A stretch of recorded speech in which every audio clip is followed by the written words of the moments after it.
福生无量天尊道有慈悲，贫道贤真在此与诸位结缘。我们今天来解读《道德经》第39章。这一章在整部《道德经》中是非常关键的一次结构转折，它既总结了前文关于道的形上根源，也为后文即将展开的反弱等动态原则埋下了理论基础。而这一章的主线正是得一。老子在这章中用了非常具有象征意味的排比句式：天得一以清，地得一以宁，神得一以灵，谷得一以盈，万物得一以生，侯王得一以为天下正。这段话看似在讲天地自然，其实背后正是在铺陈一个核心问题：从宇宙、自然、社会到人身，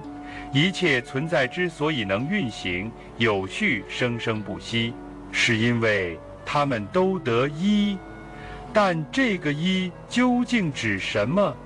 从全章脉络来看，一不是一个静态的实体，而是一种秩序的源头，是连接天地人世的一种本源性原则，可以理解为道的某种具象化形式，是事物各安其位、功能各得其所的内在依据。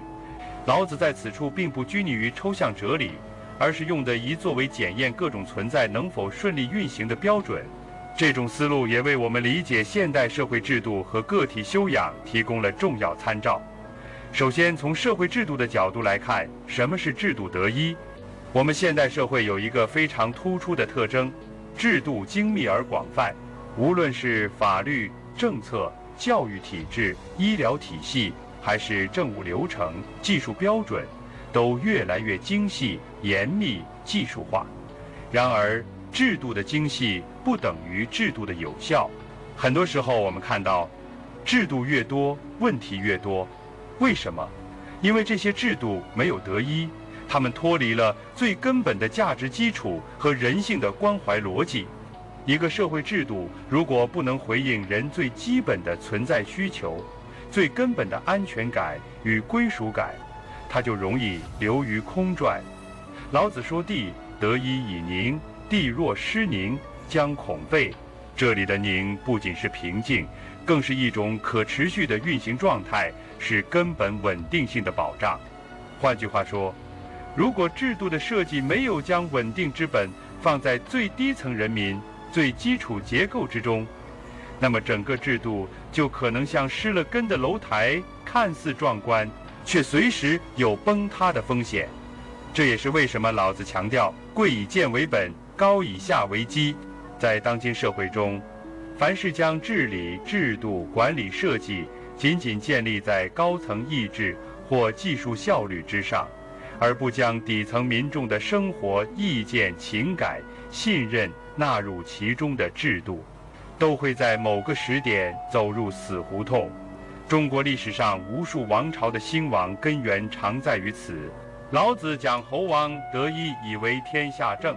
是指出国家治理者必须与道相契合，只有理解到权力不是上天赋予，而是来自下民承载，才可能实现真正的正。我们可以看到很多现代社会的问题，比如贫富差距不断扩大，基层治理效率低下，政策执行时效性差，制度对特殊群体关怀缺位等。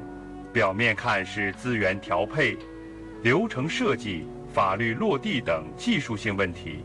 但本质上是制度失去了得一的状态，是整个架构脱离了那个根源性的道的连结。在这样的背景下，重新理解的一就成为修复社会制度信任与有效性的根本路径。制度要有温度，要能包容，要能激发人心中的秩序感、责任感，而不是只依赖惩罚、管控与监督。这也是神得一以灵的深意。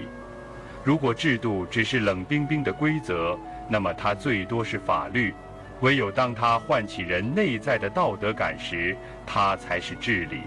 进一步讲，制度还必须留有余地，要有一种谷得一以盈的能力。谷是空的，却能承载万物。这意味着制度不能事事填满，处处限制，而应保有弹性，容纳多样性，激发基层的创造性。今天我们常讲制度创新，但真正的制度创新并不是追求更复杂的机制，而是重新回到那个得一的本源，能否让人愿意自发地参与、信任与维护它。那么这个得一是否仅仅适用于国家、社会、制度，并不是。老子接下来说，侯王自谓孤，寡不古，强调的是权力者要自谦，要知其所本，而这其实正是自我修养的核心。在一个个体主义盛行的时代，自我修养常常被等同于成功学、技能包、外在修饰。然而在老子看来，真正的修身之道是一种返本归真的功夫，是不断降低自我重心、谦下藏锋的过程。所谓高以下为基，并不只是讲建筑结构，更是人生结构。我们总以为修养就是不断向上突破，追求更高的职称、更大的权力、更强的能力，但实际上，一个人的修养是否扎实，不在他站得有多高，而在他是否愿意回望地面，低头看路。真正修养深厚的人，是在自己最成功、最受尊敬的时候，仍然记得自己的起点，仍然能接住最微弱的声音，仍然能为最不起眼的人保留温度。这一点，老子用不欲碌碌如玉，落落如石来表达。玉是完美、光洁、珍贵，但也是脆弱、难以承载的；石则是坚实、沉稳，不张扬，反而能撑住更大的结构。这种对修养的理解，恰恰提醒我们，别被现代社会的完美主义、包装文化带偏了方向。修养不是外在炫耀的资本，而是内在稳定的根基。我们常说守住初心，其实那正是守一的体现。而一旦一个人开始用职位、财富、粉丝量、社交影响力来定义自己的价值时，他其实已经在失一。这样的修养是浮的，是会在关键时刻崩塌的。而那些愿意以剑为本的人，愿意回到最普通状态，愿意与最基层同行的人，他们身上的修养是扎根于地，是可以穿越波动、支撑风雨的。这也带我们回到一个当代人极易忽视的盲点修养，不只是道德层面的问题，而是能力结构的基础。一个人在职场中，如果缺乏自知与谦卑，他就难以合作、沟通、协调。他或许能一时成功，但无法长期赢得信任。一个在制度岗位上的人，如果缺乏得一的意识，就会以为权力就是特权，而不是责任，就会在压力来临时把制度当作保护伞，而不是责任网。所以，《道德经》第39章，不是讲给圣贤听的，而是讲给每一个身处社会系统中、在制度中、在职场中、在家庭中扮演角色的现代人听的。他告诉我们要构建一个有生命力的社会制度，必须让制度得一，要让个体在人世中不偏不倚、稳定前行，必须让修养守一。而当社会制度与个体修养之间能够共振，那种得一的状态就不仅仅是理念，而是一种实际的秩序生成力。那是社会中的互信，那是人与人之间的接纳，那是制度中自下而上的活力，也是个体心中自上而下的敬畏。最后，老子用了一个极有意味的结句：治欲无欲。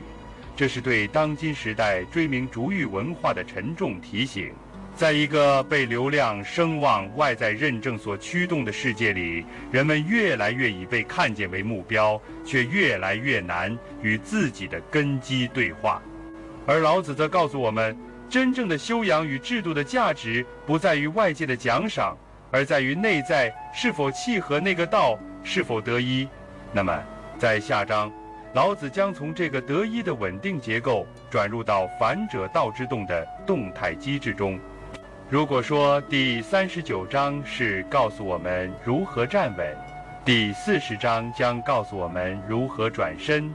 道德经》最精彩的部分之一即将展开。欢迎在评论区分享你的感悟。《道德经》的智慧应该被更多人看见。